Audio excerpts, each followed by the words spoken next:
Kejadian 35 ayat 1-29. Yakub di Bet-El untuk kedua kalinya. Allah berfirman kepada Yakub, "Bersiaplah, pergilah ke Bet-El, tinggallah di situ, dan buatlah di situ mezbah bagi Allah, yang telah menampakkan diri kepadamu, ketika engkau lari dari Esau, kakakmu." Lalu berkatalah Yakub kepada seisi rumahnya dan kepada semua orang yang bersama-sama dengan dia, "Jauhkanlah dewa-dewa asing yang ada di tengah-tengah kamu, tahirkanlah dirimu dan tukarlah pakaianmu.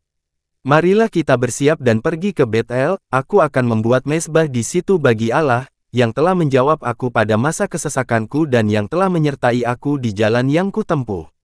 Mereka menyerahkan kepada Yakub segala dewa asing yang dipunyai mereka dan anting-anting yang ada pada telinga mereka, lalu Yakub menanamnya di bawah pohon besar yang dekat Sikem.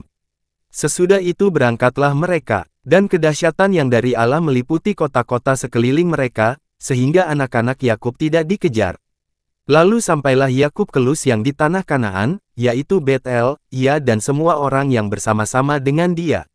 Didirikannyalah mezbah di situ, dan dinamainyalah tempat itu El Bet-El, karena Allah telah menyatakan diri kepadanya di situ, ketika ia lari terhadap kakaknya. Ketika Deborah, inang pengasuh Ribka, mati, dikuburkanlah ia di sebelah hilir Bet-El di bawah pohon besar, yang dinamai orang, pohon besar penangisan. Setelah Yakub datang dari Padan Aram, maka Allah menampakkan diri pula kepadanya dan memberkati dia.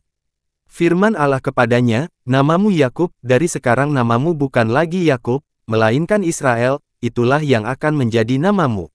Maka Allah menamai dia Israel. Lagi firman Allah kepadanya, "Akulah Allah yang Maha Kuasa. Beranak cuculah dan bertambah banyak, satu bangsa, bahkan sekumpulan bangsa-bangsa, akan terjadi daripadamu dan raja-raja akan berasal daripadamu. Dan negeri ini yang telah kuberikan kepada Abraham dan kepada Ishak, akan kuberikan kepadamu dan juga kepada keturunanmu." Lalu naiklah Allah meninggalkan Yakub dari tempat ia berfirman kepadanya. Kemudian Yakub mendirikan tugu di tempat itu, yakni tugu batu, ia mempersembahkan korban curahan dan menuangkan minyak di atasnya. Yakub menamai tempat di mana Allah telah berfirman kepadanya, Bet-El. Kelahiran Benyamin, Rahel mati. Sesudah itu berangkatlah mereka dari Bet-El.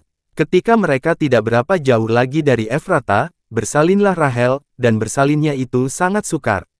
Sedang ia sangat sukar bersalin, berkatalah bidan kepadanya, "Janganlah takut, sekali ini pun anak laki-laki yang kau dapat."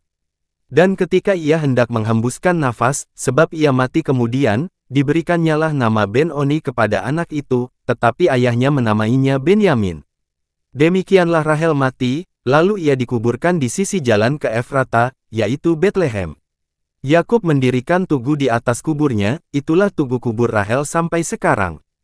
Sesudah itu berangkatlah Israel, lalu ia memasang kemahnya di seberang Migdal Eder. Anak-anak Yakub, Ishak mati. Ketika Israel diam di negeri ini, terjadilah bahwa Ruben sampai tidur dengan Bilha, gundik ayahnya, dan kedengaranlah hal itu kepada Israel. Adapun anak-anak lelaki Yakub 12 orang jumlahnya.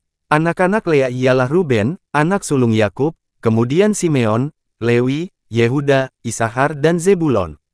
Anak-anak Rahel ialah Yusuf dan Benyamin. Dan anak-anak Bilha, budak perempuan Rahel ialah Dan serta Naftali. Dan anak-anak Zilpa, budak perempuan Lea ialah Gad dan Asher.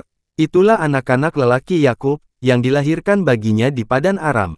Lalu sampailah Yakub kepada Ishak, ayahnya, di Mamre dekat Kiryat Arba, itulah Hebron, tempat Abraham dan Ishak tinggal sebagai orang asing. Adapun umur Ishak 180 tahun. Lalu meninggal Ishak, ia mati dan dikumpulkan kepada kaum leluhurnya, ia tua dan suntuk umur, maka Esau dan Yakub, anak-anaknya itu, menguburkan dia.